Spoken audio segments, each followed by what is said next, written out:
gentlemen, I greet you all. Welcome to my book story, a show that helps authors to share their story and the story behind their story. You know, in life, we have role models, we have mentors, we have public figures, and we have people that we are looking up to every day. Our guest today, Mr. Hector, motivator, Mathabe, is one of the guys who have everything. He's been in the industry for more than 20 years, and today we have an opportunity to pick his mind. Welcome to the show, Mr. Hector. Thank you so much, Nyabonga. Thank you so much. Yeah, I'm so glad to be invited on your show, and even being with you as my publisher. I must say that you did a great job for my book. Thanks a lot, sir. Thank you.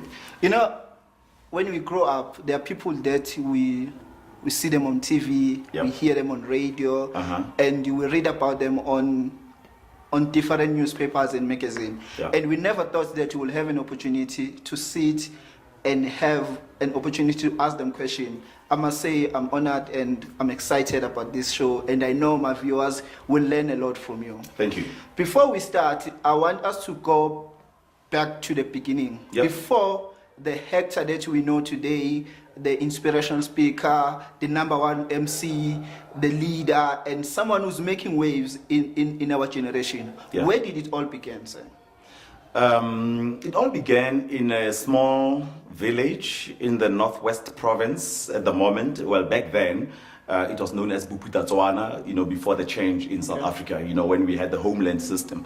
The homeland of Bophuthatswana, the village called Madidi, and that's where one grew up. Shout out to Mathabe.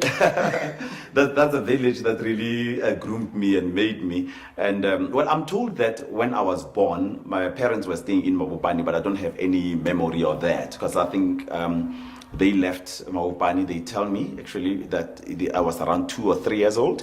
So my memories of being a child are all happening in that small village of Madidi. A very energetic young man who loved and still loves music. And when you're saying where did it all begin, it began right there with me growing up in this village, just like any other young person, doing anything, all the things that young people were doing except for, the naughty stuff like drinking and smoking, but of course chasing girls here and there. But the most exciting things that I was doing, playing soccer in the streets, and I know that I was not good. I picked it up very early. But I loved it, and I still, somehow harboring thoughts. Yeah, it's our marapila man. No man, I could have really been a great soccer star. But in hindsight, it was just an excitement because that's the sport that we were exposed to, the only sport we were exposed to. But then music was just a constant thing. I just loved music, and there are songs that when I'm thinking right now, going back to that village, I still hear in my mind, Sharon Red, your Kool and the Gangs, the Gap Band. Those songs are just playing in my head, as I'm speaking to you right now. And also a dancer, I loved entertaining. So I guess it's always been part of my life, entertaining, whether it's school or wherever. I've always had this affinity, this passion for music and the arts, and performance. I think I'm a performer. I'm a natural performer. Yeah. I've seen you doing your stuff, and most of the time we hear people saying that I'm too young to start, or I'm too old to start. Yeah. So I just want to get from you, how old were you when you felt that there's something special about me? And then what made you to say, let me take action? I guess I am one of those people who are self-motivated. I suspect there is that innate motivation, just flowing from inside. Because from a very young age, Sia, I've always just did things, and I look back and I was like, oh my goodness, did I do that? When I was in that village. Remember, in a village, no electricity, we didn't even have television at home. I would have to go and watch it next door, and I would see Michael Jackson and Lionel Richie, and then go back into the streets to try and do the moves with the friends and copy what these guys were doing. And at that young age, I think I could have been 14, somewhere there, 15 already. There was a program on television called La Poloja. It was a variety show. It was a variety show, more like Gem Ellie. You know what? I don't know if Gem Ellie is still on television, something like that. But something like Gem Ellie, I think that most young people would identify with that. And you know, young people would come in and showcase their talents, dancing, singing, and all this, acting, all these sorts of things. And in that village, I put a group of youth together. I remember I called my group New Life Fan Club. I think it's written in the book. And we were doing breakdance, pantsula, and all these things, and Michael Jackson moves. And I went to Mabopane because I did my research that how do you get to be on television? Because I wanted to be on TV with my group. And I took a taxi to Mabopane, and I heard that there's Lopiri or whoever, you know, Mathabe and all those guys went to their houses and said that we want to be on TV. And I found that the producer of that show actually was from Mabopane. Wow. And you know what? One thing led to another, and boom, we were on television. So I was the first guy from that village who put young people on television. And I was like in my teens, like I said, 14, 15 maybe, around that. And if you ask me what motivated me to do that, I don't know. I just felt that I want to be on TV and I wanted to make it happen.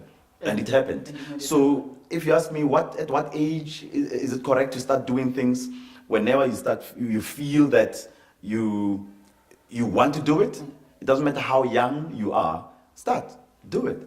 You know, you're never too young to start, I believe. Okay. Yeah. No, thanks a lot, sir. And another thing that I've picked up on you, as you're sharing your story, you said you thought about it, you had that vision that I want to see myself on television, and you took action. Yes. And I just want to get that when you were sharing that dream with your friends, how did they take it? And let's first, how did they take it? Did they believe it? They believed it because they wanted to be on TV as well. So I told them that we will be on TV. And as young people, we wanted fame. We wanted to be on television. So there was no resistance at all. And they were quite supportive. And that's why I guess it eventually happened. You know, it took us long, but it eventually happened. Okay. So that youth support and the youth zeal. I think we all had that youthful zeal. And I was the leader of the team, so I had to be the one going to Mabopane, meeting so-and-so, making those connections. And I guess it's been part of my life. Until this day, whenever I want something to happen, I'll just get up, make a phone call, and try to make it happen. You show up. Yeah, I show up. You know, yeah. If you say no, okay, fine, but I tried. You know, yeah. And that's how I run my business even to this day. If I want to go speak to a certain company, call them. Then you tell them that. If I want to MC an event, I see it on social media that there's a big event coming. I just call. Do you guys already have an MC? Oh, well, we've already secured the services. All right. Well, I'm an MC next year. When you are doing this, please consider me. Send my CV. You know. Simple as that. And that's why I wonder sometimes when young people are saying that, no, it's hard to do this. It's not hard. It's just a phone call away. Or just showing up and saying, guys, this is what I can do. You know, and especially if you know that you can do it. Just go in and show them that I can do this. Oh. Yeah. And there's something that when I was working on your book, for me, I like the Hector experience. Yeah. But when I was working on the book, I saw a young, reckless young man pursuing his dream. Yeah. And there are many obstacles that you face along the way. Can you share with us what keeps you moving when? Because I saw you knock in so many different doors and most of the time they were closed. Yeah. But what makes you to wake up every day to say, I want to do this and relentlessly follow your dream? The fact that I know, because, you know, it starts with that, you mentioned the word, very powerful, important word, vision. The fact that you see it in your mind happening already, that for me is enough motivation.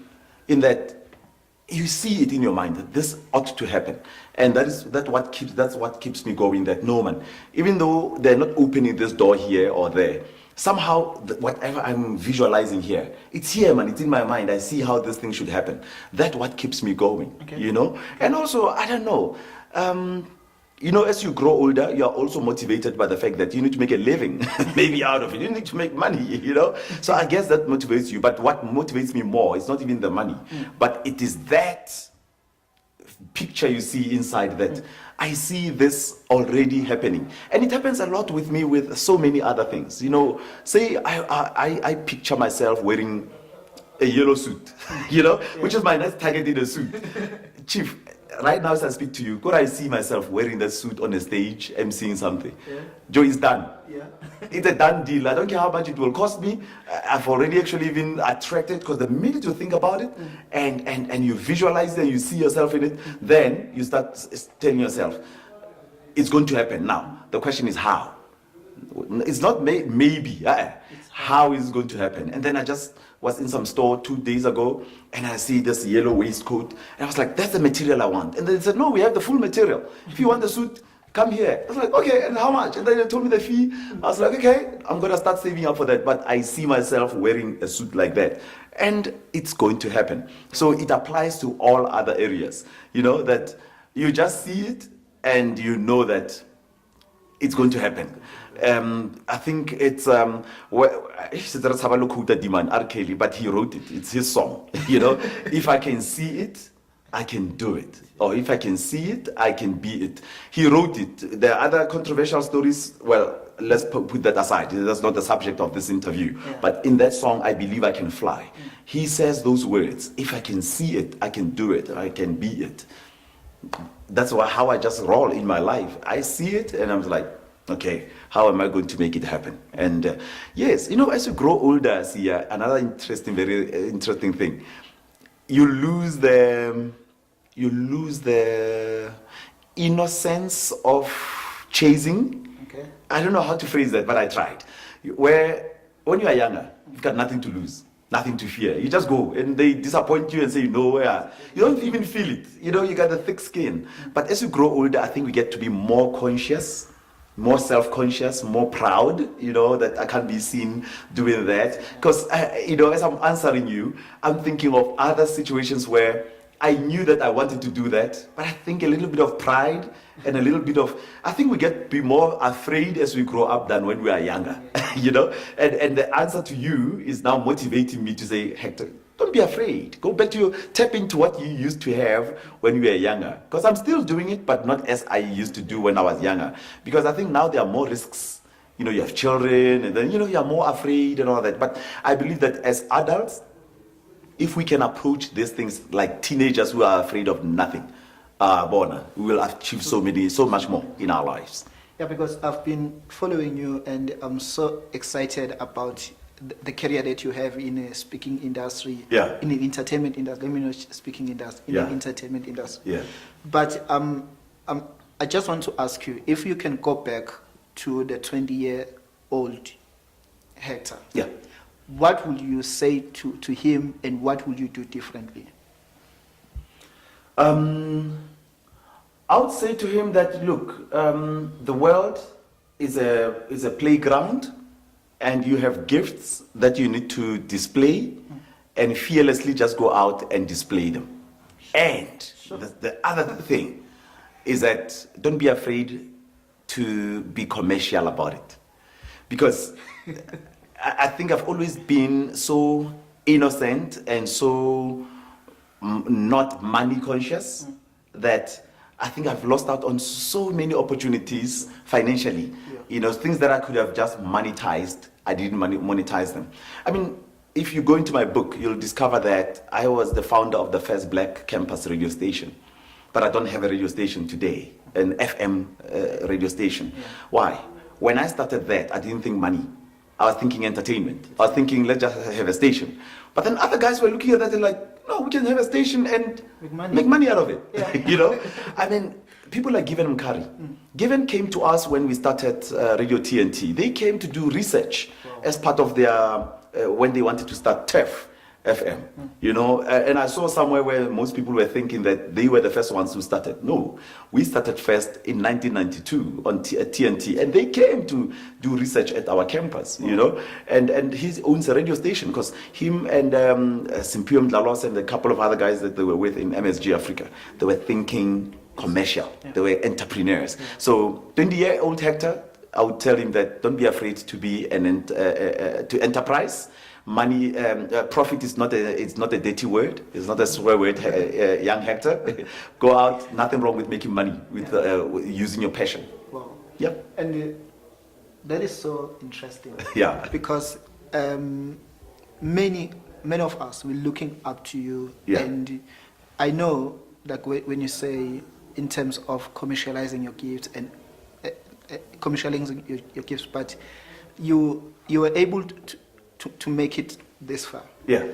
And the next question that I have for you now, moving forward, what is the next chapter? What can we expect from you? And yeah. I've written the book, and thank you so much to you and so many other people who encouraged me to write and commercialize my story, put it into a book and sell it. And, it's working. People are just buying it. And I noticed that they're not even really buying the book. Because some of them are saying, it's so thin, but it's few chapters. But then they would buy it. Yes. They're buying me. Yes, sir. They're saying that, this is a book that I will read in 2 hours and then I'll just put it there. I have it. I have your story in my house. So I noticed that when people love you, they're prepared to give you money. And it's different from when people love you and you ask for money from them. Yeah. But now people hate that. People hate begging. Yeah. That's why even we call them robots. Kid robot that I didn't say. It's a green. Kid robot. Some people say no traffic lights.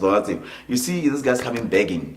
There's this thing that repulses you about them. Yeah. No man. Because why? A human being shouldn't be doing that. Yeah. You should be trading with something. Give me something, then I give you the money. But then when somebody just wants the money for doing nothing, for simply begging, we don't want that. And I think I've been there in the past where I would just ask for money, Joe, and guy 200 to sell a petrol.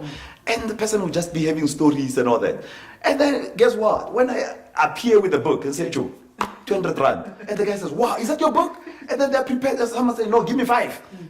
He's prepared. You were asking for 200 rand for one book. And he says, no, let me give you 1,000. Yeah. Give me 5. You know what I'm saying? So the next chapter is what? Television, like where you are right now. A lot of people are saying that, when they see me on stage as an MC or as a speaker, they think I'm funny and they think that, Hector, we need more of you because there's just something about you and they want to see me on TV. That's my next chapter. I'm going to go on television, taking the Hector experience on television, and I'm going to tap into my music connection. Yeah. For some strange reason, musicians are drawn to me and I'm drawn to them. And you'll notice that my book is written in a musical way. So there's something about music. It's a constant in my life. You'll notice that even my first response or answer to you, I mentioned music in the village. So music has just always been part of my life. And I'm starting to pay attention that, no, you need to do something about music. As a producer or as, I don't know, you'll know that I was a radio DJ on Radio Bob, on Kaya and Capricorn. Music once again, because I was a music presenter on radio, and I presented music on TV before, by the way, on Bob TV. So I know that there's something that I've got to do, and it will be part of that Hector experience where I interact with some of my music friends and do something on television with them. The Hector experience, music and motivation coming together. And the third thing, I'll continue writing. In that, the next chapter, you notice that my surname changed. A lot of people are still thinking, but this guy is Hector Mathabe as we knew him, but Mathabe. So the issue of identity that a lot of men are struggling with. So my next chapter is the identity crisis, not crisis, identity crisis. And I'll be writing something about that to help a lot of guys out there to make peace with their identity, because that can be something that trips you on your way to success if you don't really know who you are as a man. Yeah. And thanks for sharing that, because we feel like you have robbed us a lot. Yeah. In a sense that there's so much that you can give. Yeah. But there's something, because I'm a writer, I'm working with a lot of speakers. Yeah. And we're looking up to you because being in an industry for 20 years, it's not a joke. Oh, yes. Do you have anything planned for us? Oh, yeah, definitely. Yeah, young upcoming speakers. Yeah, definitely. Actually, I've done something from 2011. although I paused in 2014, 15, somewhere there, I was running a course, a program called SCAMP, Speaker Coaching and Mentoring Program, where I was mentoring speakers. And there's some who are already in the industry that I have coached, and I'm so proud of what they are doing. Thabiso Mailula is one of them. He's a coach. David Selepe, he speaks about safety. Lerato Mtolo, they are in the industry. They are from my hands. I coached those people. And I know I can do so much more in this industry. Definitely, I'm working on a program, a huge program that is going to help not only motivational speakers, but people with presentation skills, public presentation skills, because I think it's a huge need in our country. So that's one thing that I am planning to share with this country. And also there'll be a book. You see here, I was just talking about my life story, about my careers, 3 careers, as an MC, as a motivational speaker, and a radio personality. But I think I need to tell a story about speaking. Yeah. The speaking world, go deeper into the speaking world, how, go deeper, Papa. Major motivate. So, telling about, how you prepare, how you approach an audience, dealing with the curveballs, the failures, I think I owe the industry that. I owe a lot of young people more about going deeper into the speaking industry, because this doesn't go deep into that. It goes into my personal career story, not even complete personal story, personal career path story, basically. Yeah. Let's go to yellow. Yeah. Like everything about you, it's and a touch of yellow everywhere. Touch of yellow. Yellow take his too. Yeah. I because everyone identifies you with the yellow. Yeah. But I don't want you to talk about the yellow. Yeah. I've seen that you have mastered the brand, because in an industry like when we mention Hector, yellow comes to us. So I just want us to share with my audience the importance of having a brand, and how did you identifying with yellow help you in your career? Yeah, it's a simple story of branding. In that, in 2010, what year is this? 10 years ago, it was, this is 2019. Yes. So 2009, yeah. In 2009, or was it 2008? 2008, I bumped into, actually I actively looked for a brand specialist. Okay. And I happened to know a lady who built a brand, Kelly Kumalo, Sarah Setlaelo. Okay. She is a PR guru. Wow. I know if I put guru next to her name, she'll be saying, no, Hector, you can't. But for me, she is a PR guru. I had seen at that time what she did for the revamping of the now relegated Morocco Swallows, when they wanted to revamp their logo and their brand at that time. Remember, there was a time when Morocco Swallows was back, man. Even sponsored by companies like VW, and and they were really out there. And behind their brand was this lady, and I knew that she was the lady behind them. And when Kelly broke into the scene, I knew, fortunately, that because I was friends with Sarah and her ex-husband, that this is the lady who is behind Kelly. When Kelly was wearing black and red, Ichichi, when we say Ichichi and all that, there was a lady behind that brand. Wow. And Msawawa, Mzambia. And I called her. I said, Sarah, this is where I find myself as a brand. I've been in the industry now for this long, and I feel I've plateaued. I remember those were the words I was using. I've plateaued. I want to go higher, and I want to do more, and I want to stand out as a speaker. Yeah. And it was a conscious, planned strategy. It was not just something that, this guy just wears yellows. No, this was planned. And we had a workshop. Wow. A full day workshop, 2 of us. We were just seated in a hotel. I remember very well, it was a Protea in Melrose Arch. We sat there for the whole day, snacks and everything. And she was running a strategic brand strategy session with me. And you know how she did it? It looked so simple. Only later when we finished did I realize what this woman was doing. Wow. She was just asking me questions, lots of questions about me. And what color do you like? Oh, I love blue. Okay, your second favorite color? I love yellow. All right, and then if there was a third color, I think white, And then she was like, okay, writing these things. Do you know that at the end of everything, This woman went home and she says, I'll come back to you about today. Wow.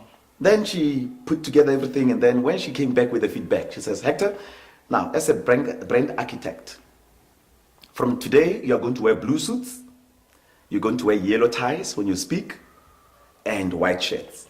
And I was like, why? She says, remember your answers to me?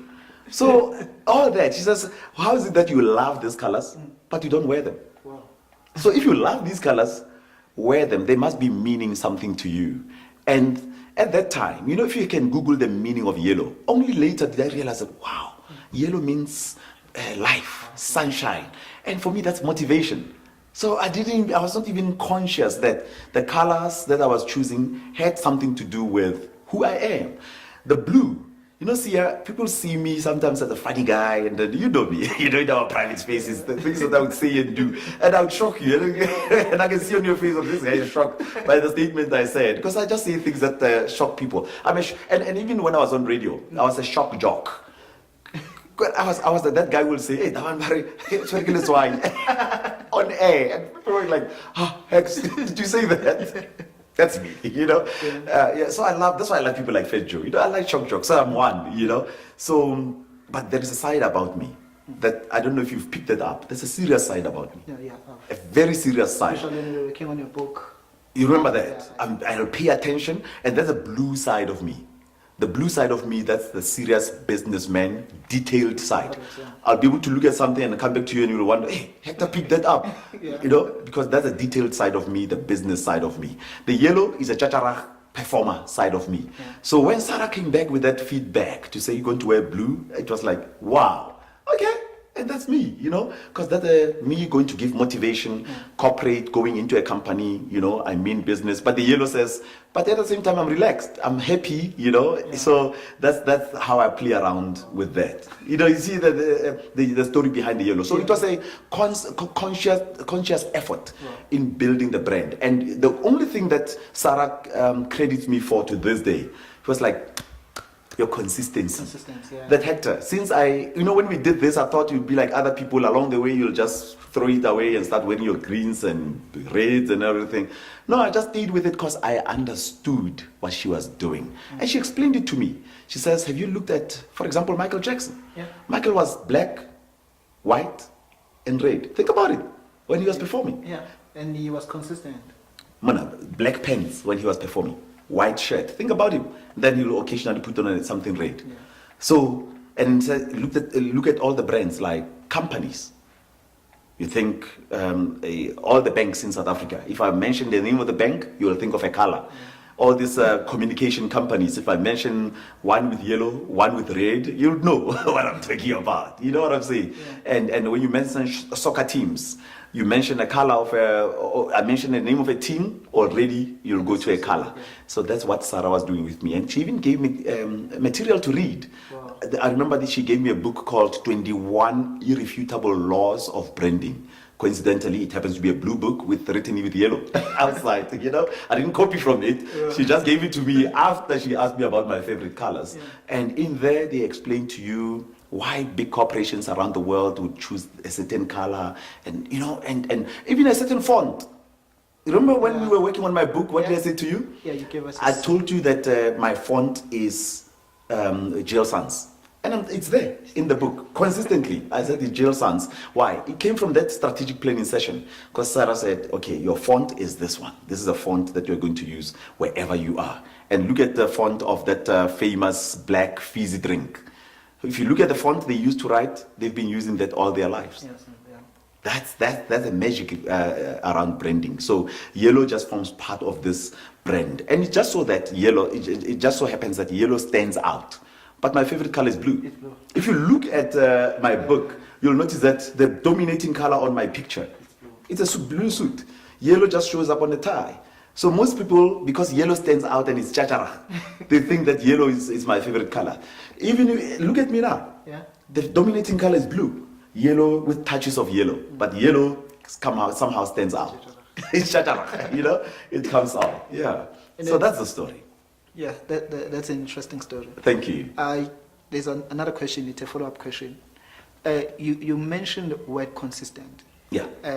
Do you think you being consistent in everything that you were doing contributed to the man you are today. And when you were working on your branding strategy, did it add financial value to you? Yeah, I would say a definite yes to the last question. Okay. In that, you are recognized. That people who would say that, I forgot your name, but I just told my team, man, that guy, man, who wears yellow. And then boom, somebody will say, oh, hey, So I think in so many ways it has. It has contributed to my earnings, And what was the first part of the question? Like you being consistent. Oh, yes, yeah. The reason that I'm still sitting with you today. You are still relevant because many guys you started with, they are not relevant today. That's a very interesting one, Sia. In that, somebody actually told me that, Hector, when this motivation thing started, you're one of the very first people we saw. And you are still here, because that was my main interest in his conversation with me. And you are still here. In that you started a long time ago, before you became popular with so many people. When you were in churches, I saw you guy on TV. So the consistency in that I was born to speak. Wow. And I'll continue doing that. Wow. The other day somebody was saying that, yeah, Hector, at some point when you retire and now maybe you'll be focusing on businesses and all that. Nothing wrong with that. I'm a businessman. I run a radio station with my friends. We brought back Radio Bob. For me, that's my other interests, which are in line with my passions for music and speaking. But as a speaker, will I ever retire? You see, speaking for me is not like physical sport. With sport, you have up to a certain age. And after that, in soccer, I think when you are 29, you are old. You look at the young guy, but no, this guy's old. He can't play anymore, or 33 or 34 or something. You have to retire. Because, yes, physically, your body it's not as agile anymore, as flexible, and, the energy goes down and all that. But with speaking, the older you grow, the better you become wiser. Yeah. And, so you look at people like Zig Ziglar. How old he was when he passed on. He was still speaking. Yes. People like Jim Rohn. Jim Rohn was still speaking. They were into the 80s, 70s, and the guys were still speaking. Even Les Brown is Les Brown is still speaking, and look at how old Les Brown is right now. So it's just that maybe your audience will change. Maybe you'll speak to older audiences, but you can still speak to younger people because you are wiser and older. So I don't think the field of speaking calls for you to say, now I'm hanging my microphone, I'm not going to speak anymore. I looked at the Larry King when he retired from CNN as an anchor. And I thought, okay, so what are you going to do with the rest of your life? This guy was just interviewing people and was very popular. Guess what? Are you aware that Larry King is still on TV? Yeah. Many people don't realize. Yeah. He's on the Russian television. Is it Al Jazeera? No, Russian television. He's on RT, Russian television. He's still interviewing people. Because I don't think there's anything like retirement from this thing. Bob Mabena, he retired how many times? No, seriously. Bob Mabena hung his mic at Kaya, then he thought, now I'm retired, I'm going to do other things. He's still on radio, So as long as the voice is still there, the energies to go to the studio is still there. And with technology right now, actually you don't even have to leave your house. Yeah. You can turn one of your rooms into a studio and people plug into you and the broadcast continues. Wow. So consistency with me in that I just kept on speaking. I am still speaking. I will keep on speaking. It's not about retirement with me. Okay. It's about continuing to do what I was born to do. Mm-hmm. This is until God says, no, it's enough. Now come back. But I'll keep on speaking until the voice goes maybe. But I'll keep on speaking consistently. So consistency is actually a currency. I think there's a company that actually runs with that motto. Yeah. Prudential Insurance. Must just check Prudential Insurance. We're giving them a free mileage here. They're saying consistency is the only currency. I agree with them. Yes, if you're consistent, You know, some people just call you because simply you've been there, and they will say, we want Hector because he's been in this for long and he's got the experience. Yeah. So they pay for that experience. Yeah. Because even when I'm with my friends, I usually tell them that look around. The guys who started 5 years ago, today, like you cannot do something and not profit from it. You might not profit in the beginning, Yeah. but as you continue doing it, you become profitable. Oh, yes. You see, this is the best book review that I've ever had. Yeah. Because now we have covered most of the things that are in the book, but not checking the book. Yeah. For sake of those people, I just want us to go to the track list, Yeah. because this is how you said you don't want it to have chapters, but you want it to have track list. Tracks, yeah. So we have like 21 tracks here. We're just going to give a brief summary. Yeah. I don't want you to give them what is much. in the Yeah, book, they must go read the book. so that they will buy the book. Yeah. Because to tell the truth, if you are alive right now and you want to change your life, this book will help you, because you've covered something like the way you were trying to achieve your dream of becoming a radio DJ. It's so amazing. And many young people, you know, today you find people, they start their business and then they are not profitable in 1 year and then they quit. Okay, yeah. But the way you were so persistent, it's so amazing. So I need people to go and get this book. But now let's go to different tracks. There's where you say everybody has a dream.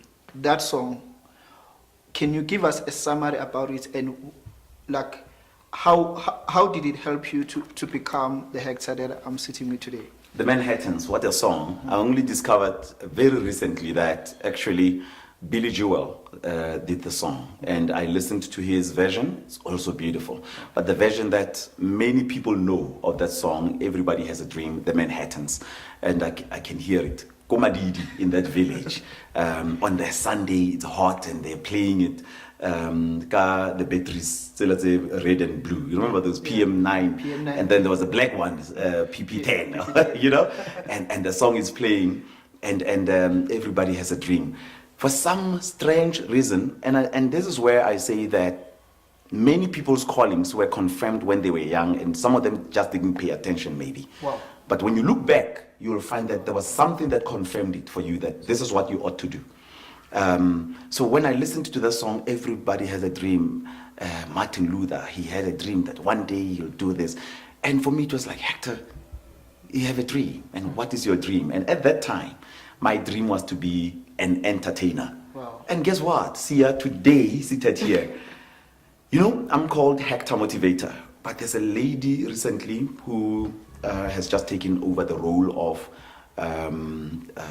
what do they call that? Management. It's a management company that approached me and said, you know, we'd like to manage you, you know. And she was saying that maybe we need to change the Hector Motivator, because you're not just a motivator. Yeah.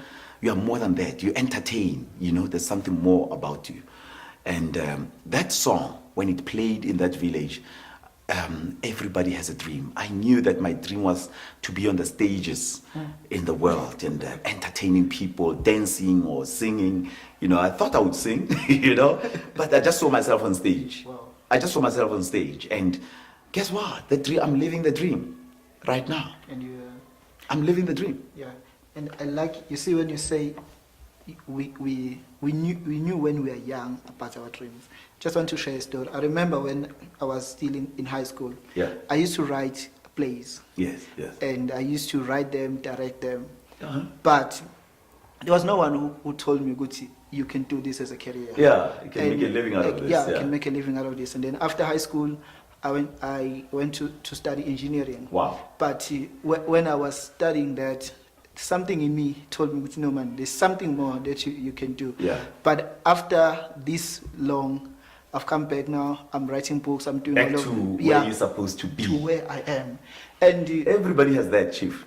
and like now, and that's what even pushed me even to be in this place, because I remember one day that if I had someone like me right now who could tell me, you know, this is what you were born to do, like you're the lucky one, yeah, yes, because yeah. you discovered when you were young, Maybe much and younger. Yeah. now you have 20 years experience that you can share with the world, and Yeah. It's not that it was smooth sailing also with my dream. You remember, just like you, Yeah. we have a dream that this is what you are to do. But then our society at that time, and also lack of proper vocational and career guidance, Sure. we all want to do what is offered at tertiaries or tertiary of institutions. Yeah. And I did public administration. I studied public administration, which had nothing to do with me. And, you know, but the thing is, I don't know about you, but with me, as I was studying this, you know, the real you keeps on wanting to jump out. Yeah. Somehow the real you keeps wanting to jump out. In that, while I was studying this in the campus, guess who was the MC of mass meetings and MC of Freshers Ball? So the real you always just wants to come out, you know, the real person, Yeah. or the real purpose of yours, and your real talent will always want to pop out. You know, fine, you are studying this, but the real you is here. So it kept on happening in my journey that, you know, this real Hector will want to jump out from time to time. So if you go back to the campus where I studied for 3 years, people don't remember me as a guy who did public administration. They remember the guy who was MC go campusing, and he was known in the campus for radio. I started radio in the campus while I was studying what I didn't know and like, you know. So you're right, Sia. The real you eventually wins. And it's amazing that you started even on, I read it on the book, that you started emceeing in high school. Even before high school, much younger than that. If I go back to the village, that I think I was in what now is called middle school, you know, in Bophuthatswana in those days, that I was emceeing. You know, they would have, in the Roman Catholic Church, they had something called Chiro movement, Chiro, Chiro. I don't know what it stands for. And they would have, Chiro was more like a youth variety thing as well, where they would dance and showcasing talents. I would always MC those. Wow. Beauty contests in the village, I would always be emceeing those. So it started much younger. But like you said, and also going back to the story of monetizing and enterprising and knowing how to cash in on a gift. When you were doing those plays, I don't think you were thinking money. No. I was not thinking money as well. I just thought that, I'm just on stage, emceeing, and because I was not an entrepreneur already at that time, I didn't think that one day I would be paid now to MC functions. And look now, you're doing amazing. Oh yes, yeah. And there's something that I want us to, because many people, when they hear this, they will want to just, like some, you are still in high school, you have a gift, you want to do music, and then you just quit and run. I just want you to share with us the degree that you have that you are not using today. How did it help you to add value? And then another question, if people discover their gifts when they are still young, is it important for them to find education that will help them to nurture and package their gifts? Sure. Wow. You know what you are saying there, Sia, that taps into the preacher that I am, that most people are not even aware of. Wow. That actually I have a calling of preaching, in that all things work together for good. Wow. For those who love God and who are called according to His purpose. Sometimes we get into situations and things, and we think it was a waste of time, and we think it was a waste of energy and resources. No, you'll find that actually it was not. There were times where I believed that my 3 years at the campus studying public administration was such a waste of time. It was a detour. And I realized that no. Actually, detour is part of the journey. You're going to Durban, they close the N3 and they say, okay, take a detour, but you are going to Durban, Oxalai, you know. And the detour helped you, you know, to get there. And I noticed that when I'm actually right now, I think 90% of my business comes from government. Wow. And I studied what? Public administration, which is known as public management right now. Yes. And when I speak to people in government, they hear me and I hear them, and I'm able to tap into my public administration knowledge. Wow. You know, although I forgot maybe some of the key things, but I remember policy making, I remember things like accountability and everything that a public servant should do. So when I'm motivating people in the public space, I know what I'm talking about. And guess what? I have credibility. And when I start and say, look, I studied public administration now, guess what? They listen to me more. They say, okay, we can listen to this guy because he studied this. That very thing that I thought I had wasted time with now gives me what? Credibility. And bro, credibility in business is a big thing. It's a currency. Credibility. So you have two currency now. Yeah. Consistency and credibility. Boy, I give the currency those things. Give the Bitcoin. Hey, Mona, you need those because if you're not credible, people want experience is currency as well. You know, the 20 years, the studying, having studied public administration, so they can listen to me. And there was a time when I reflected to notice that, hey man, wait a minute. Most of my clients, like I said, Joe, most of my clients are government people. And it's not by mistake. I think it's by design, purpose. That no, that's why you went and studied that. And it makes sense in hindsight. That's right. All things are now working together for my good. That okay. And now, the other thing about education, it is the what do you call that? The discipline. Discipline, okay. Education gives you discipline, like you're saying. That you know now you are thinking in a structured way because of your engineering.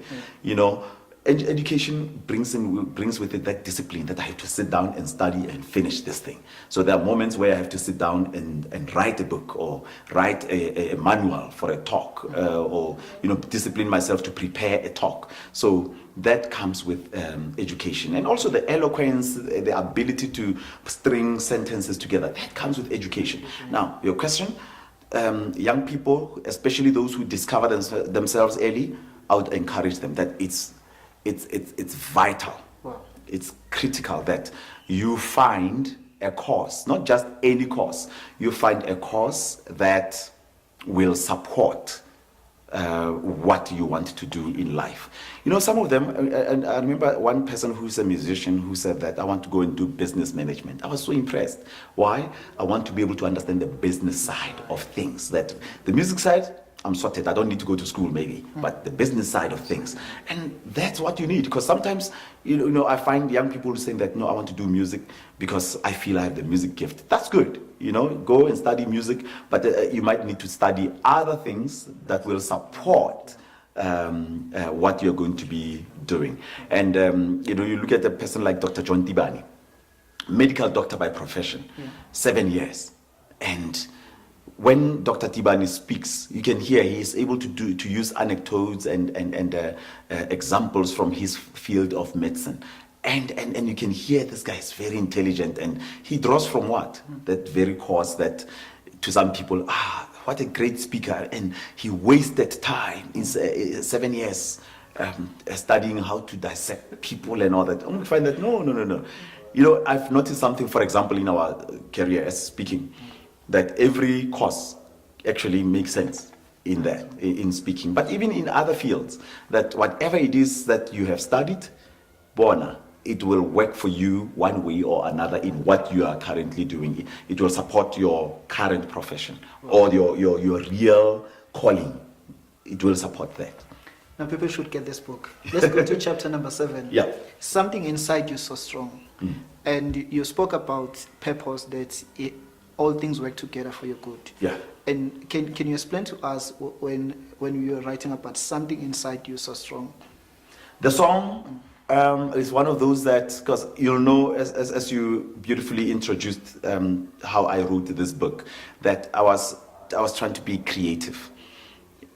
I was in the industry for 21 years by the time I wrote this book, and everybody was asking for it. And I'm one person who doesn't like conformity and doing something because everybody's doing it. Sure. So I wanted to be different, and I thought, okay, let me use music. And in music, we don't talk chapters, we talk tracks. So now, that song, as track number 7, comes in as one of the tracks or the chapters in my life where, when I listened to that song, it just spoke volumes to me. Lavi Sifre, a London musician who is gay, and I think when I'm listening to it, he was writing it, and I stand to be corrected, but from how I'm hearing him, he was writing it for the gay movement, that you're trying to suppress us, as you know, the issues around the gay movement and how they've been suppressed and oppressed and everything. And he was writing that, no, Born, are you trying to oppress us and all that? And then with black people, because Love is Ifra is black, also you can interpret it as the world that is so anti-black. You know, for some reason, I don't know why, what we've done in this world, you know, and that song, when you listen to it, you know, they're trying to oppress us, but we're going to make it. So when I listened to it, my interpretation of it was that there was just something inside so strong. And what was this? This was this Hector who wanted to be an entertainer. It was just so strong inside me that I know that I can make it. And no matter the obstacles that I was facing, I knew that this thing inside was just so strong. It was stronger than the challenges I was facing outside. You can't even control it yourself. We can't. Yeah. It's stronger than the challenges, so it actually keeps you going. Wow. Because it's so strong, it makes it easier for you to face the challenges and to go through all of whatever you need to go through, because it's just so strong, it keeps you going. You can't even define it. So at that time, also, I was experiencing personal challenges as well. But this thing, you know, something inside so strong, this calling, this purpose, just said, Hector, it doesn't matter how tough it gets. It doesn't matter how high the walls, you know, it doesn't matter how unfair or unjust and how many no's you get, you know, rejections. Just keep going. This thing, something inside so strong. So that's basically what the chapter is all about. Okay, now we'll go to chapter number 14. Yeah. Where you say, reaching for my goals. It's so amazing that this is music, and you've fused together music and motivation. Yeah. It's so amazing. How I managed to do that. It was so thank you. No, but if you listen to music is motivation, most of it, you know. Music has a way of really, music is dangerous and music can be very good. I mean, there was a story some years ago of a young man who one morning went into a school with a sword. And then he was known to be a very quiet young man, but this one morning he snapped and went with a sword and started slicing his colleagues in the school. And, you know, I saw on television the comments were, oh, what shame. He was such a sweet boy, so quiet. Then one of the comments was that when it was researched as to what got him to snap like that, what drove him there? Chief, it was discovered that this guy, the band that he used to listen to, it was a heavy metal band that was talking, the lyrics of their songs were violent. And this young man, the more he listened to this, eventually they forced him to go into that. Another example, look into history when people were going into war. You are a Zulu man. I think there's always just been that song, you know, even before the attack, you know. This song, you know, just really gets you worked up, you know. So there is war. It's a war song. Yeah, they're called the war songs. So when people are just about to do something, a song will just come up, you know, so they can motivate themselves to go into this thing. So there's something powerful, innately powerful about music. And that is why, you know, your observation that, you know, how I was able to take music and use it for motivation. No, I was just tapped into something that's so obvious that it just so happens that these songs here actually are inspirational songs, motivational songs, if I may use that phrase, that their lyrics actually, when the authors or the composers were writing them, they wrote them with the aim of motivating people. But then there are other songs which I wouldn't say that they would be motivational in terms of encouraging Sia and the viewer that, no, you can do this if you really put your mind to it. But it would be a song about a person's experience of love. But then the way that they sing it, a person is so inspired by this person's experience of what they were doing that they get to do it as well. Do you know that people who fell in love simply because of a song? They were just listening to this song and they just fell in love and with somebody. Get words to approach a lady. Yes, there are people who made, I think I'm one of those. I don't know whether I made a child. I haven't listened to a song and all that, but I know for sure that I've made love, and a song facilitated this, you know, the mood, because it creates the mood. Yeah. The lights are, are dimmed, or whatever thing you're using, and then there's a Barry White song, or whatever the song that you're listening to, and then one thing leads to another. Why? What? Once again, the power of music in that moment. So it can get you to war, it can get you to make love, it can get you to writing a book, you know. I've heard of people who would be studying and saying that I cannot study without music in the background. There must be some song playing in the background, and then that's when I'm able to concentrate and do better. Now, Reaching for My Goal is just one of those songs that, actually the whole CD, I could have just used that particular project. It's called Rhythm of the Games. It was based on the 1990 or 91 Atlanta Games, Olympics, when the Olympics were in Atlanta. So what they did, they composed music around the Olympics to motivate the athletes, basically. And in that CD, all of the songs are inspirational. I think I have a song there. Did I include Reach? No, I didn't. It didn't make it to that book. Reach by Gloria Estefan. Find that song. It's called Reach. It's in that compilation. Tevin Campbell is doing The Impossible Dream. I know I have it in here by Luther Vandross, but Tevin Campbell in that CD is doing The Impossible Dream. Asha is doing the song Dreaming. Actually, I've included it in there. And Reaching for My Goal is done by Brian McKnight. And it's one of those songs, Corey, when I heard it, it was like, look, Hector, you're reaching for your goal. A goal of what? Because there's been many goals in my life. There was a goal of being on radio. And after achieving and attaining that, what happened? The next goal was set to be the motivational speaker. And not just any speaker, but the most booked speaker, the powerful speaker, amazing speaker. I've achieved that goal. You know what I'm saying? Yeah. And I've spoken at all parts of the country. I want to go international now that I've conquered my country. So Reaching for My Goal is that song that inspired me to reach my next goal as a motivational speaker. And I remember I used to use it, and I need to go back to that culture actually, where whenever I was speaking, I would play music. I'd play music first, and I would get musicians to sing some of the songs. Wow. And I remember a young man who ended up on Joyous Celebration, Mkhalipi from Soweto. I'm not so sure. He features on one of the Joyous Celebrations, earlier ones, Joyous 6, 7, or even earlier. Mkhalipi used to sing that song for me in my seminars in around Soweto, reaching for my goal. Yeah, no, it's a powerful CD. You must listen to it. It's amazing. Yeah, and I know people like they're getting motivated and inspired by this book. Yeah, because this is. I know this book will go down in history as the most written book.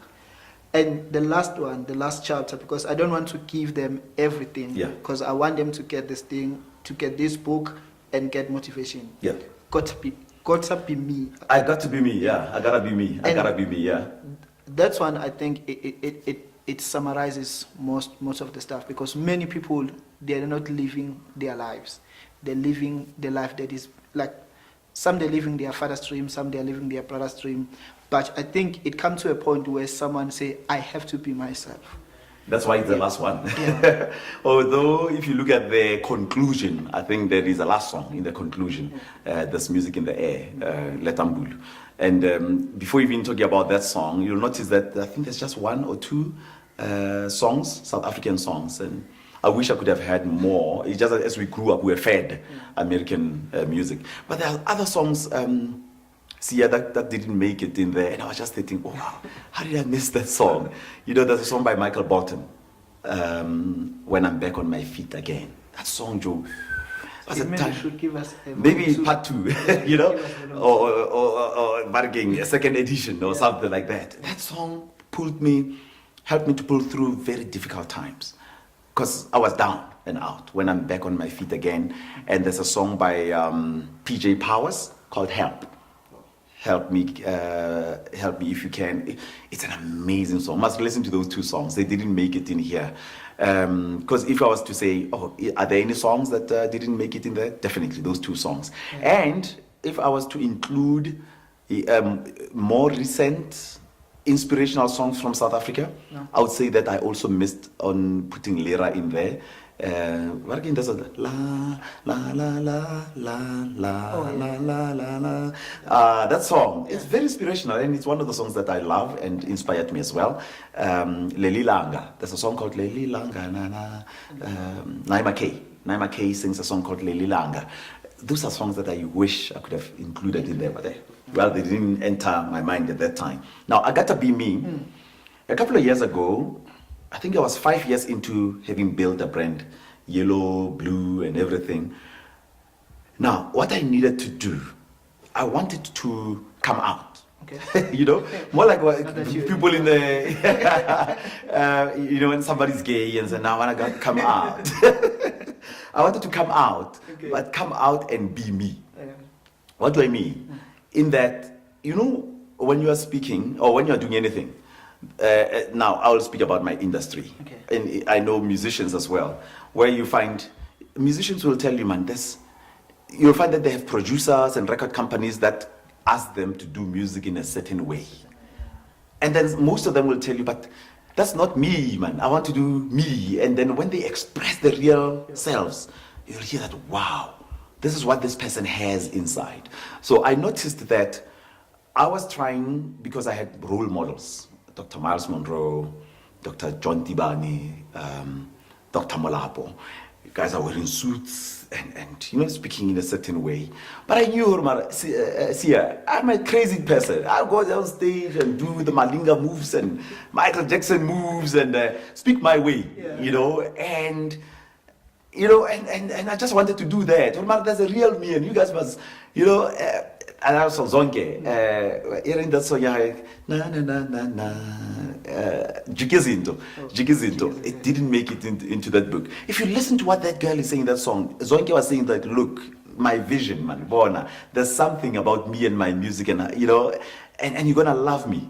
She was at the end. She said, "And you're gonna love me." She go, guys, you're gonna love me. Go the way that I'm gonna do this music, for who I am, and that was me. Or no, guys, there is a Hector that you will love, and this Hector is not necessarily formal. I'm not a formal speaker. I'm very informal in how I approach my talks, and you know what? Clients will find you.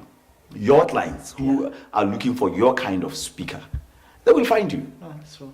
You know, and I've heard inquiries where people are saying, "Now we're looking for a lively speaker who is funny and all that." And I would say, "That's me. Here's my fee." You know, you're talking to the right guy. You know, that's the person we're looking for. Or my agent, Speakers Inc. They'll say that, "Hector, you know, we just had this inquiry and we thought of you, that you are the only person who can do this." And I would get the deal simply because of the brief just suited my personality. That we're looking for a lively, vibrant, funny speaker, because we're having a conference that's so serious the whole day. So we want somebody who will come and close it on a high note and funny, and like, that's me. So I Gotta Be Me is a song. When I listened to the lyrics of it when I was doing that, you know, Sarah had done her work of packaging me, but then I needed now to come out. And we had already lost contact at that point. I think it was 5 years into, right in the middle of the brand evolvement, it came that, no, man. And I launched myself. I booked the Birchwood Hotel. Then I did a yellow suit, you know, a short yellow suit and all that. And then I launched Hector. That this is me. God, I'm going to wear yellow and I'm going to be bold about it. And I'm going to speak my way, you know. And I've got to be me. And Sammy Davis Jr., and I just bumped into that song. It's not a song I grew up with. I just discovered it, I think it was that 6 years ago, as I was searching. And actually, I think I once heard that song being played on Kaya FM at that time by Lawrence Dube on the afternoon drive. And this song just captured me, and then I Googled it, and because I couldn't even remember its title. And boom, I Got to Be Me. See, I go through all the lyrics of that song. It says, I got to be me, what else can I be but what I am? Yeah. And that's me. It's like, what else can I be but what I am? And I was like, this is me, guys. This is how God made me. Deal with it, you know. And Take it or leave it. Take it or leave it. No, I got to be me. And it's when now you assert yourself and affirm yourself. Look, this is who I am. And if you can't deal with me, fine. Maybe I'm not meant for you. but I got to be me. You insist that, born, I cannot be like somebody else. And I remember one time I was invited by a client, and these guys were saying that, no man, normally we have this one speaker. I think it was Robin Banks or somebody. Yeah, when he comes, he does this, and he does these moves. And this lady was saying, so if you can just do those moves. Like, so why didn't you call the guy? Why do you want? And guess what I did? I put myself in a trap because of money. Yeah. I agreed. And then I went asking and Googling, how does he do these moves? Yes. Oh, Chief, even if I was doing this, I could see the audience is like, okay. No, but this guy. When you're not yourself, the audience can just see, but this one. This is not him, Yeah. Man, this one it's like some of those young preachers who try to be like TD Jakes. And they're like, that's not you. That's TD Jakes. Yeah, we know the real guy. You're the real guy, So I did that, and I was like, and it turned out to be one of my worst experiences in speaking, when I was not myself. Yeah. And after that, I was like, never again. I got to be me. And that chapter for me says, no. Not after 20 years, or actually 22 years this year, of speaking, no, I cannot fake it anymore. I got to be me. Yeah. I know you deal with me as I am, or find another speaker that you are thinking of. But if you want a speaker like me, this is me. I got to be me. Yeah, and this is so interesting. I think now I've experienced Hector experience. Thank you. But now let's assume that you have the last chance to share with the viewers the Hector experience. Please summarize this book in less than 3 minutes. It's an experience of purpose, discovery, experience of passion, experience of resilience, experience of enjoying one's gift. Finding and using one's gift. It's an exhilarating experience. That's it. That's the Hector experience, my man, of purpose, passion, resilience, and using one's gift and enjoying it. It's an experience, highs and lows, Yeah. And which is what life is all about. Yeah. So, okay, we are going to, can you give us 3 words that define you? Fun is one of them. You. Yeah. Fun, crazy. I think that defines me. I think I sometimes look at myself also and say, Mario, you're crazy. Man. And I think I'm fun, and complicated. Complicated. Yeah. Very complex. Sometimes I'm still trying to figure myself out. I'm too complex even to myself. I'm a very complex person. And then what is? And that's why, by the way, I was married. I got divorced. I think I couldn't deal with my complexity, and I think I was just too complex for my wife, And even now, trying to find a person to go out with, I'm so afraid of how complex I am, and I'm sometimes like, I don't want one about to deal with this crazy, complex person, but I can be fun. That's me. Fun, crazy, and complex. And another thing that I want to get from you. Yeah. We have understand what is your X factor. What sets you apart? What sets me apart? I am genuine. What you see is what you get. I don't think I'm trying to fake anything and trying to be what I'm not. And I think audiences can pick that up. And guess what, Sia? In most audiences that I've been with, the most common and consistent feedback or feed forward that I've got in the last 20 years, and somebody will say, you are so genuine. Wow, you are so real. Honest. You're just so honest, and they'll say, that's very scarce in these days. People are just faking and all that. You are just a genuine person. We can relate with you. we can relate with you. So I think that's my X factor. The fact that I don't wake up saying, "Oh, I want to be genuine today." No. I want to be real today. I'm just it. What you see is what you get. That's me. I won't fake anything. And sometimes really I've been accused of being too honest and too real. No, man. And I tried, let me just be your Hex, be sophisticated, man. Boy, the real me will just come out there. And the genuine me, I'll just be so genuine, and it's like, wow. And I found that, I think that's what gets, most of the clients I have, they use me more than once. They call me again. Wow. Over the last 22 years as a speaker, most of the clients I've had have called me twice.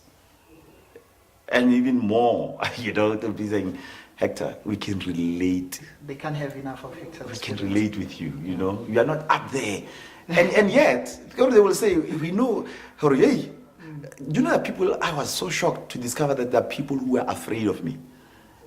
Afraid in the sense that he must be, the man, maybe before you go to him, must go through five PAs, and when they get to meet me, it's like, ow, this guy, he's just an outie that you get, and they'll be so shocked, and I'll be shocked that they are shocked. What's shocking you? I'm just, this is me, But apparently there's this thing about me, that when I'm there on stage, they see this and they've seen me on the media and they've created a picture of you, this guy. I mean, there was a recent event where there's a young man who's always around me. He's like my Elisha. This young man just loves what I do and he serves me. He works for another company, but whenever he's off, he says, Brax, where are you? No, I'm doing an interview. He'll be outside. If he was not working today, he'd be here to say, no, let me go with you. What do you need? What do you need? And he wants to be a speaker and he wants to go into radio. He's been with me, I think, for the last 7 years. He's just so close to me. Actually, there are people who are thinking, he's my gay partner. But I just laugh. So anyway, I'm sorry. So this young man, and there are moments when I would say, Mona, go away. So he was telling me a story that there's this guy who comes to him and says, I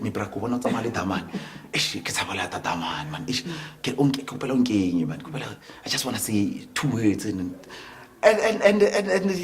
he brought the guy. And he says, Hex, somebody want to speak to you. Okay. And then I went to the guy and said, Eta. After that, I could just see it on this guy's face. He's just so excited. He talked to me. Yeah. And I saw he posted even on social media. I met the man himself, Mr. Motivator. I was shocked. And then Danny then comes and tells me the story. This guy was afraid to meet you.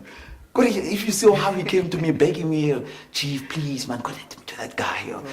And I just get so surprised. And that maybe the X factor that, not to me, Chief, I'm just a guy from the village who's just doing life, enjoying doing what he loves, playing music, talking to people. And I've never, and I guess that's one of the things that keeps me grounded. I've never seen myself as a celebrity. To this day, I'm struggling to see myself as one. I've been told I'm one, but that people will be saying, no, and people like celebrities like Hector. Oh, me? Oh, okay. Honestly, it hasn't entered my head. I anchored one of the biggest shows on radio in this country called Midday Madness. That show was huge, Chief. Ask people about it who used to listen to it. But to this day, I was just doing a show, being crazy on radio. I never saw myself as a celebrity. And I think that's what keeps me sane and grounded. And I don't have pressure. You see, that's the thing about it. I can be driving my small car there, my Skodongo, see me in a taxi or in a cow train. Why? Because I don't carry this thing around me, this big cloak that says I'm a celebrity. Yeah. So because of that, I'm able to do things that even shock people that, oh, he does that too. I'll go into school, and then I see Motarik Samagwenya, get me so good, you're a Magwenya Galeda, Kerekele Gwenya das or Kereka Kota, get the Dasul Magitar. And someone will be like, oh, so you do eat Kota? I get shocked that they're shocked. Yeah, ne? What do you think? I'm a human being. And you know, I can eat anything. And they'll be like, yes, so you do that. Yeah. Why shouldn't I do it? I'm human. And I grew up in a village, for God's sake. And so why should all these things shock you? And I'll do things, Corey. See, not because I'm trying to prove anything to anybody. I remember I was at the one place owned by my friend. It's a hotel. It's a family hotel. And in the morning, they were cleaning. But cleaner asshole. I joke about trade. And I posted on Facebook doing that, and I didn't post it to show people I was just being funny. And I could just see the responses there, and now I just be myself. I'll do something like that. You know? Yeah, it's just me. Well, okay, another question that I want, can you share with our viewers where can they get this book? Yeah. And how much it cost, and how they can get hold of you? Okay, on social media, Hector Motivator. I think that's the simplest way of getting hold of me, because people will inbox, DM, whatever the things that happen on social media, Twitter, Facebook, Instagram. So Hector Motivator, you just follow me, and I've seen a lot of people inboxing me for business and all that. I think that's the easiest way of getting me. With the book, I've made partnership with Obriani. You know, that's when black businesses are supporting each other. I love that. This gentleman has got 9 stores, but I'm in 4 of his stores, in Blue Hills in Midrand, Johannesburg, in St. Ridge, also in Midrand, Johannesburg, Hartebees in Northwest Province, and Rustenburg, Waterfall Mall. RTBS, I think it's called Village Mall. Obriani has got ladies stores, but I'm only in the main stores, you know, and you can find it there. And also you can make an inquiry bargain. You know, technology these days, you know, you send me the money. There's a lady who's in the Eastern Cape, and she says, Hector, just go to, what store is that? One of those stores, I don't Pep or one of those, apparently you're able to post something there. Yeah. You know, you go there, and then, you know, that's how another way that we are getting the book to the people. Okay. I'm told that even Pick and Pay does that. Yeah. So, you know, just simple postage, you just add 100 Rand postage, it is 200 Rand. But because you are watching this show, I'm going to make it, give you a discount. It's 199.99. Then you add 100 Rand for postage, and then we'll get it to you. As simple as that. But then I found that, you know, I think I've learned this from many authors over the years. With Dr. Miles Monroe, may his soul rest in peace, Dr. John Tibani. People buy you more after your event. Yeah. After speaking, they love you and they're excited. So should you hear that I'm speaking somewhere, when it's a public event, come. Then after speaking, people just want to buy it, you know. So I sell it at my events and at corporate private functions where people would have invited me. Yeah. Then we have plans of taking it on Amazon and Take a Lot. So we'll explore all the options. The traditional bookstores, we're still really trying to get in there. And as soon as we are, we will put it on our social media pages. Okay. And give us one last word.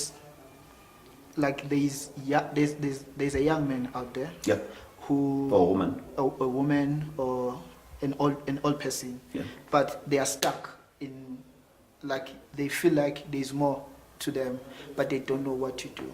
Give them the Hector experience of how they can move forward. And it's not that they don't know what to do. I think they know, but they're afraid to do it.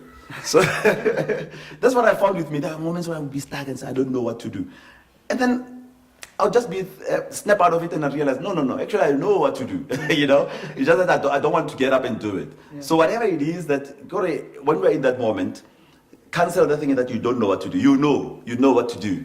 Let's say it's a matter of sales. Okay. You know that you have to get up and call somebody or approach somebody. Maybe you are afraid to do that. You know that, okay, you want this job and you know where you want it. Go there. Yeah. You know what to do. You know what to do is to go there. You know, all of us are put on earth for a purpose. Wow. And there are a lot of ways and ways that you can explore and do what you ought to do. There are just so many things. I mean, I was thinking the other day and thinking, because you know, in our industry, you want more bookings, and if you don't have bookings, for me, I get depressed if I'm not booked. Honestly, I get so depressed that I'm not speaking. But then one day I was like, so why are you depressed? You know what to do. And so, okay, go and speak to. Go, if you're not speaking, go and speak to somebody to give you speaking gig. And I always go back and remind myself, how did you start? Oh, I stood up and I went to the nearest company. For me at that time, I was living in Sunning Hill, the head office of headquarters of ESCOM, where just a walk away. I walked in and I got a deal. Wow. So even today, it's like, oh, just use the same formula, Hector. If you don't have somewhere to speak, just look around. If you see a company walk in, guys, I'm a speaker, you know. So at least you speak to somebody and then hear, whether they appoint you or not, and then go to it's sales. We are all selling. Yeah. We are all selling. So you're born for a purpose, and there'll always be opportunities for what you ought to do. If you want to sing, God, even if it means going to sing in the school. Young people, I'm here to sing for you today. Principal, can I just sing for the young people? You know? Yeah, find some way to sing. So you must always do something. Find somewhere. If you love maths and you want to go find young people to teach maths, do something. Wow. Do something. And the name of the show is My Book Story. Yeah. What is the story of your book? The story, my book story, is that I was afraid to write a book, and through the encouragement and pressure from my friends in the industry who are also speakers and other broadcasters, I eventually wrote the book. That's the story of, that's my book story. That here's an author who was reluctant to write a book, and today I have a book. So my book story is that I overcame fear of writing, and now I've written. And you know what it has done for me? It has given me motivation to write more books. Wow. You know, so by end of this year, I'll be having 2 more books, I think, and maybe not published, but I would have written 2 more books, because I'm now in that mood. Yeah, or no, okay, if you have an idea, put it down, put it on paper. And a big thanks to some of my friends who've been writing for very long now, Dr. John Tibani, Linda Ntuli. They've been writing and making money, and I've just joined them now. So I say, okay, Hector, you know, you're missing out on a market that after your speech, people will want to buy your book. I think Linda's got 5-6 books now. So I'm on the way, brother. I'm going to catch up, you know? Yeah. Okay. This is Sewagan Josie, the host of this show. I approve the message of this book. Thank you. Thank you so much, brother. Okay. I enjoyed this. Yeah, I love speaking, you know. No, yeah, it was beautiful. Okay, guys, we had a wonderful session with Mr. Hector. Make sure that you get this book, buy it for yourself, for your friends, and for your friends' friends, because it will change your life. This is Hector Experience. Something very funny, you know, the pocket square on that. I noticed that I'm wearing it today. Wow. Oh my God. Thanks a lot. He's signing out.